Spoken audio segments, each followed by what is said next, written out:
It's a great pleasure to welcome Red and Yellow Creative School of Business to What's Next. Allison joins us now. The Red and Yellow Creative School of Business is a business school in Cape Town that was founded in 1994. So you're going to be celebrating your 30th anniversary, Yep. Andrew. So congratulations. Offering training in management, marketing, and design, well known. And as the school approaches its 30th birthday, it has created the perfect balance of established academic excellence with refreshed and youthful mindset in its adoption, the latest in education trends, to establish students and alumni on an international stage. And we both know, Andrew, how things have changed in the last 30 years. Andrew Allison is the Chief Commercial Officer at Red and Yellow Creative School of Business, joining us today. Andrew, can you believe it? 30 years. When you were just saying all of that, it actually occurred to me that we should try and recruit you to do some of the sales and marketing pitch for us. I realize some of the wording probably comes from our own team, but it sounds so much more impressive when it's said back to me. Yeah, 30 years. It is. It's gone in a heartbeat. I mean, I haven't been here for the entirety of it, but we like to think of ourselves as a 50-year-old startup, which is an interesting concept for people who work in tech startups. But in the kind of realm of academia, 30 years is really a blink of an eye. No, it certainly is. And I mean, we're going to be talking about today moving at the speed of culture. And of course, when you look at how much has changed over the last 30 years, the Red and Yellow Creatives, School of Business, and why this institution places much of its focus on looking around the corner. So it's not just about what was happening 30 years ago, but you guys are certainly evolved, and that's what we're going to be unpacking. But what does it mean to be looking around the corner, and how easy is it to keep up, with tertiary curriculums and all these updates and being agile and, being so-called future fit, because everyone's focusing on the future today? Okay, it's not easy is the short answer, and some of that is a good thing. Some of that is frustrating. A lot of us who work at the school come from industry. We've got a good mix of professional academics and faculty, and a lot of us come from industry where we're used to moving a lot faster, particularly in the digital space. And so for anyone who comes into the education environment, particularly higher education, adjusting to the longer time spans and longer planning horizons that are involved is a real mindset shift. When we want to bring out a new program, we have to account for about almost 3 to 4 years of planning and prep before we can actually go live with it. So often, we're planning on something, we've got to anticipate what the market's going to look like in 4 years' time.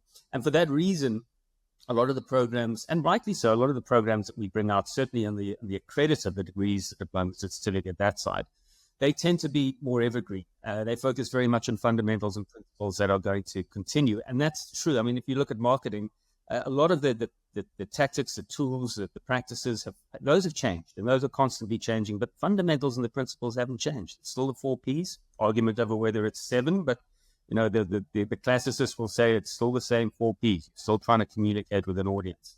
Looking around the corner, though, really is just keeping tabs on and keeping very close to industry. We're fortunate in having a fantastic industry network, something I think that really sets us apart. We are constantly speaking to corporates, to ad agencies, to marketing departments, design practitioners, who are telling us what's happening in the industry, telling us what they need. And that goes back into our program development team, who then come up with new and crazy and wonderful programs. All the while whilst trying to match those and fit those within this accreditation framework that is by design rigid and doesn't move slowly. So it's a real challenge, something that we thrive on, and I think we've set ourselves apart from the rest of the pack and being particularly good at it. Yeah, absolutely, and you certainly are, and I guess the future is exciting. Look, there are challenges in trying to understand how AI fits into all of this, but the fact is that you're open to it, and you're looking ahead at this, and because it is changing everything around us, from marketing to automation. Every business is being impacted by these technologies, and important to stay on top of it. What are your thoughts on the skills of tomorrow, talking about the future, given the current shifts with AI, as I just mentioned? There's remote studying and people are working remotely. I bet, your organization and people in the marketing field, I often hear many people still working remotely. And Of course, the power of data, data in 30 years ago was like what you could read, was what you had on a piece of paper. Today it's all digital. There's analytics and there's all sorts of other things that are thrown at us So what is your thought on the skills of tomorrow? I'm going to break it down into two pieces, if you don't mind. I mean, there's the as I said, these evergreen. There's these constant skills that have always been important. They're important at the dawn of the Industrial Revolution. They're important, and probably more important than they've ever been at the moment. And that's what we set up to teach. So they're called. I like to. It was a learning and development specialist to refer to them at a meeting years ago as the soft skills of today or the hard skills of tomorrow. And they get lumped as soft skills, but every year, if you go to the World Economic Forum, you look at the top 10 most important skills. None of them are technical skills. They're all attitudes, they're all mindsets, they're all uniquely human skills. Things that, and often we look at them, the things that you don't associate with AI, with machines. They're things that make us unique. We believe that creative thinking is the most important of these, and it has been and will continue to be so. But if you look at others that feature on the list, just got them in front of me, but things like empathy, curiosity, leadership, influence, entrepreneurialism, resilience, it's these sorts of things that often get. I don't think they get underestimated. Certainly in corporates, that's the thing that when I was at a conference last week with a bunch of senior agency leaders and marketers from the brand side, and it's these soft skills that they're crying out for most in graduates that are coming through. The technical skills they can teach, but those mindsets and those are the softer skills. They expect those, and they're seeing a real decline in those. So those we teach as part of the program, and then the technical skills are the ones that are constantly changing and refreshing. We teach those as part of the curriculum. So there is some degree to which we can adapt. You change case studies. TikTok is something that we focus a lot on, but that wasn't something we focused on 5 years ago. But if you look at the overarching structure of the BCon program, it hasn't changed. The fundamentals are still the fundamentals. Where we do have a lot more flexibility to move faster and to keep up to speed with what's happening is in the online space. And that's well suited towards this remote working environment where people might want to study just as much as they want to work remotely or a hybrid fashion. They also want to study like that as well. We've got the biggest volume of our student body is actually working professionals doing our online courses. Last year, we brought out courses on metaverse. Possibly hasn't aged as well as some might think. This year, we're bringing out a whole range of programs focusing on AI.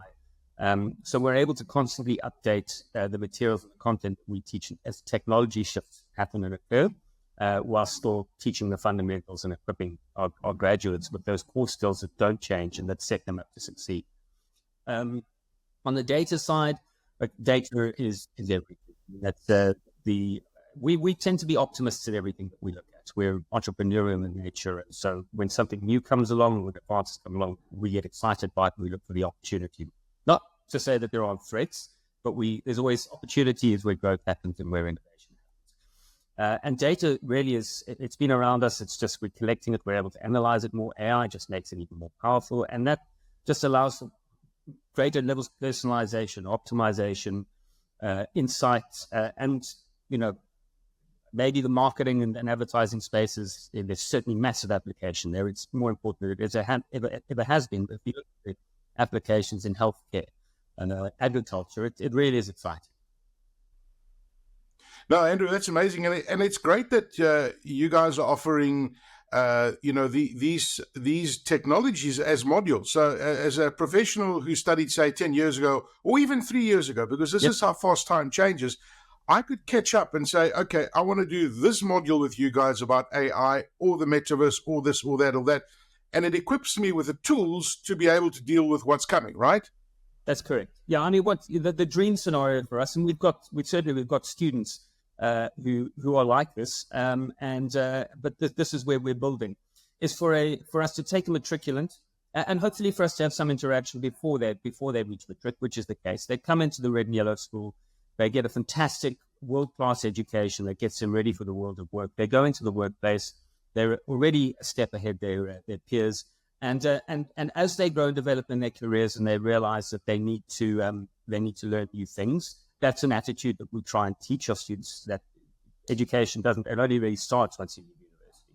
That they come back to us, we teach them, we keep equipping them with the skills that they need to survive and thrive in an ever-changing world. And to be able to do that, we have to do that ourselves. And that's a very hard benchmark that we set for ourselves.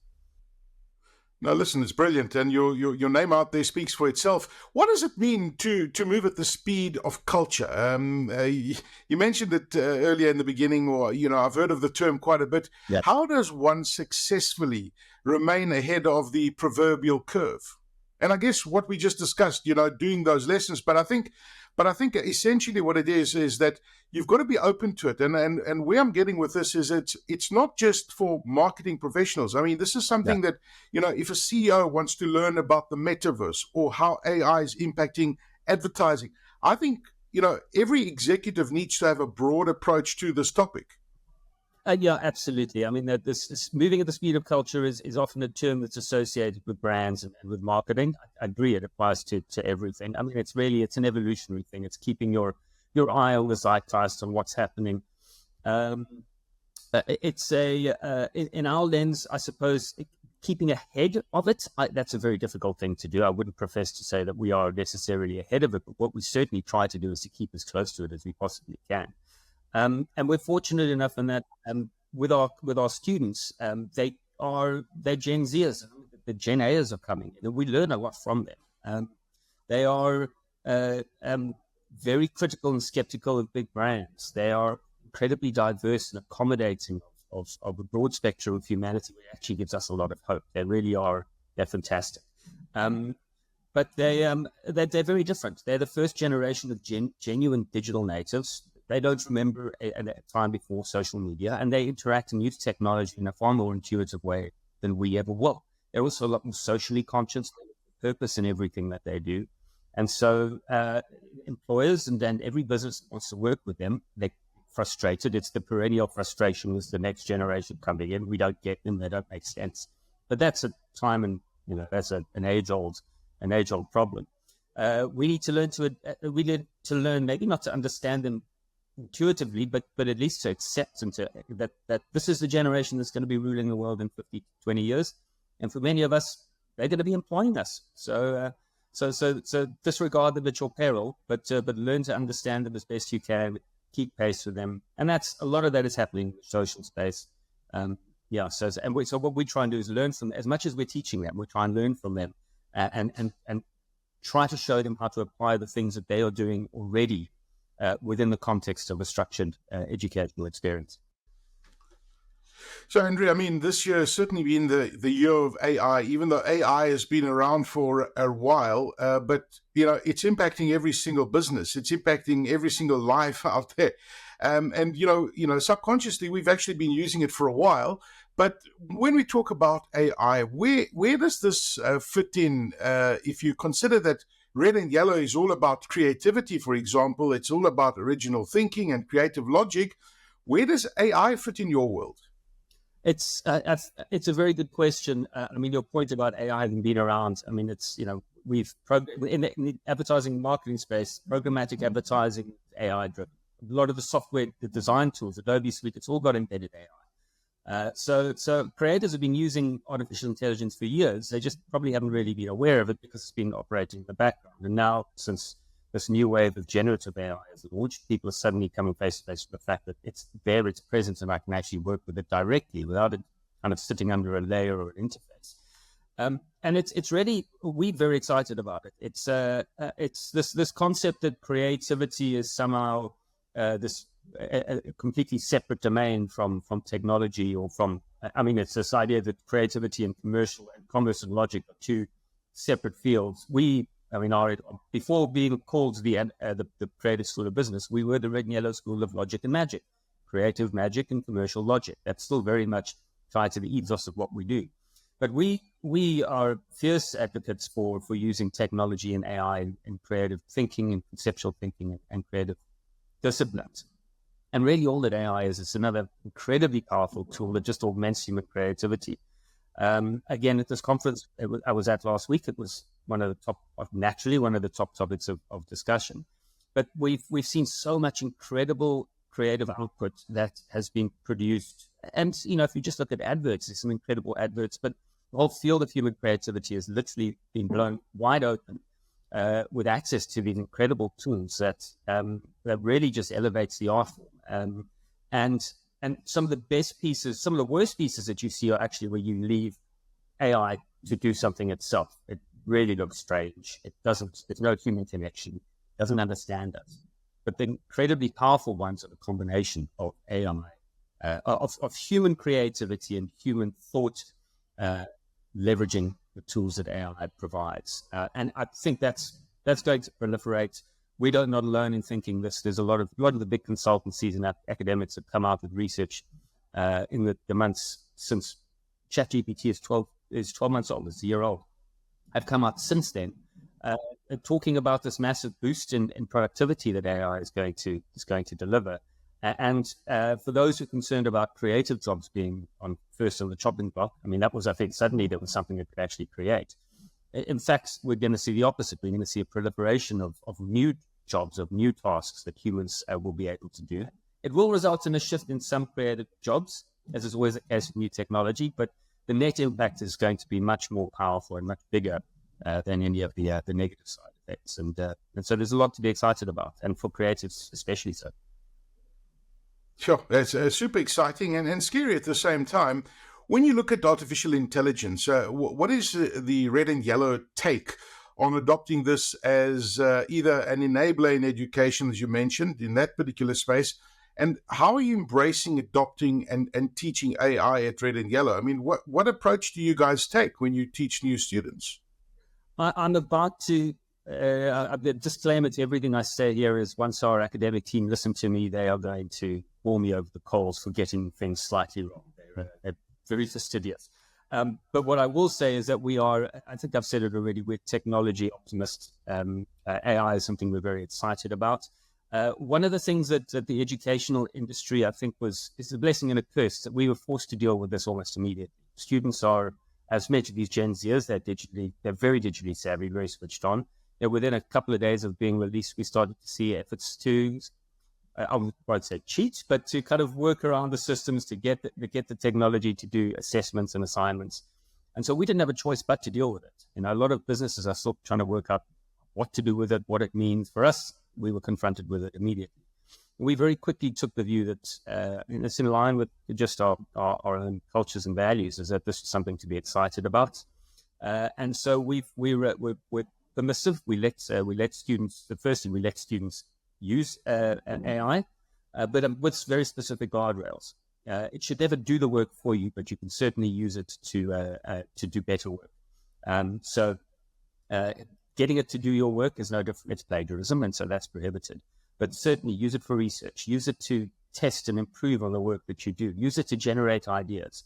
But be very careful. We're also teaching them to use, so using it ethically, but also using it critically. Don't just take everything that it comes back with as being the truth, because that isn't the case. I mean, the very kind of well known that the current versions of ChatGPT in particular and other LLMs are prone to hallucinations or making stuff up. So always test the responses that you get. So that's, as far as a kind of pedagogical approach is concerned, we are very permissive and encouraging of the use of AI. But we do the same with our faculty and with our non-faculty staff as well.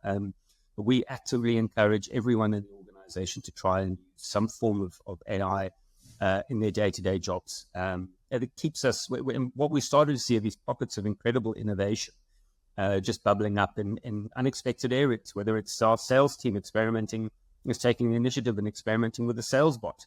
Our program development team are training a bot to be a mentor and a tutor that we can embed in some of our online learning practice. We'll never replace the human element. We believe firmly that the best possible outcome and the best possible solution is a combination, and that people want a human connection. They will go so far with a digital experience or a digital person, but it's the human connection that is what ultimately separates us from everything that a machine can do.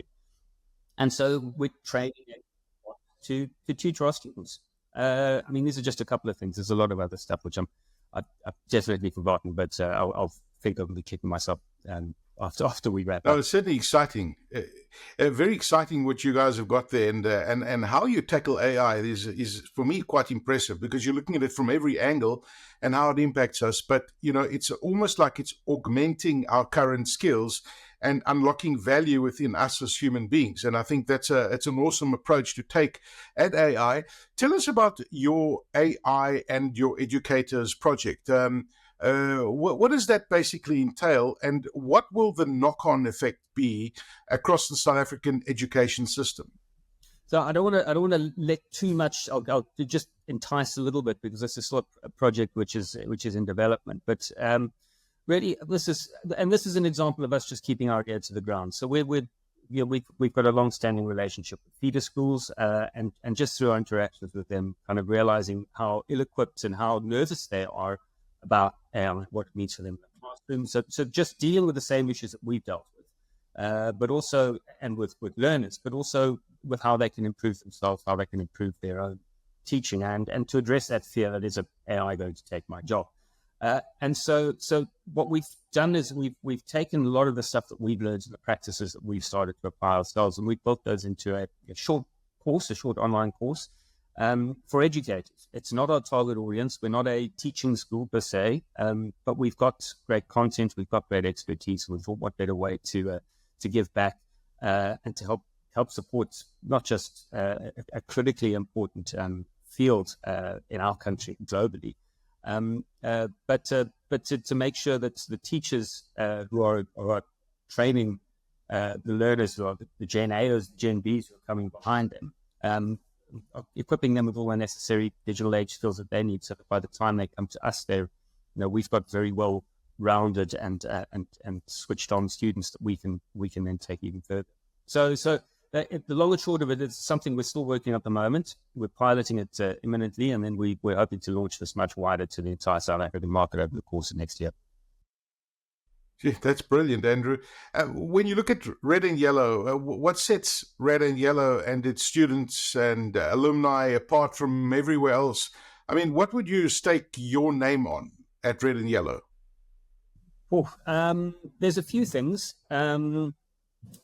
Firstly, probably work readiness and industry relevance. That's the thing that we've been known for since we started. So if you speak to, and I hope this is true for anyone who's listening, if you're hiring any of our graduates into your agency, or into your marketing department, or design department, or anywhere else in your business, into your small business, what you'll find is that our students are a lot more work ready. They're a lot more switched on. We've equipped them with a lot of these future skills that we spoke about earlier, and that they're able to start contributing a lot earlier. And this is feedback that we've continuously received over the years from recruiters, from employers, and it's something that we keep a very close eye on. It's something we're very proud of, and we want to continue to grow that. But it's not big. Hopefully the gap doesn't increase as a result of others lowering their standards. But we want to challenge the rest of the industry, the rest of the educational industry, to keep pushing for more. And so that, I think, is probably one of the things that sets us apart. The other thing that I think is unique to us is that we play across a variety of different spaces. We are a business school. We're a private higher education institution, and an edtech business rolled into one. And so what that means is we're able to offer full degrees, diplomas, certificates, the stuff that you would get from any public university, and all accredited by the same body, globally recognized. These are the things that parents in particular are very, very keen on. And it's the first couple of questions that they ask when evaluating us as a potential school for their kids. And then what we're able to do is to take that and deliver an entirely online or a blended experience, from anywhere from a 2-week to a 24-week short course for working professionals, from the day you leave university to the day you retire, focusing very much on digital marketing, design and communications, and creative leadership. And in the corporate space, we actually do a lot of B2B business as well, a lot of corporate training, and there it's our agility and our adaptability. We're leveraging all of the stuff we've spoken about before. We train teams in these skills as well. And there we use a mix of, we go and we'll do a complete discovery process, understand exactly what the specific team needs are. and deliver a hybrid process using a mix of online and industry experts facilitating to meet exactly what the particular team needed. And the wonderful circular flow of all of this is that everything we learn in that from the cutting room floor goes back into teaching our undergraduate programs. The final thing I want to just mention as well is just our commitment to transformation. And I think we've got a more expansive program than to my knowledge, any of our peers. This year alone, 22% of our all-campus students are the beneficiaries of 100% full tuition bursaries. And that's all delivered in partnership with our corporate client network. And it really has just been one of the most incredible things to be part of and to see working and to see growing year on year. We also do a lot of learnership training, which is all designed towards giving underprivileged youngsters access to a world-class education, and then ideally a foot in the door or a step up in their chosen career. So there's a lot that we do. We're very, very proud of, and a lot of it is all it's service-oriented. We want to give back and we want to get moving economy in a big country. Fantastic, Andrew. And thank you very, very much for sharing your insights with us. And certainly, by the sounds of it, and what I hear out in the street is that Red and Yellow certainly have got their finger on the pulse in terms of what's happening on an innovation front, where the future's going. And it's certainly very, very exciting to see how the impact that AI is having on business, but on a positive side, right? Is augmenting us and of course, just the big data and the analytics, which is a very exciting world in which you operate in. Andrew Allison is the Chief Commercial Officer at Red and Yellow Creative School of Business. Andrew, thank you so much for joining us on What's Next. Thank you, Aki.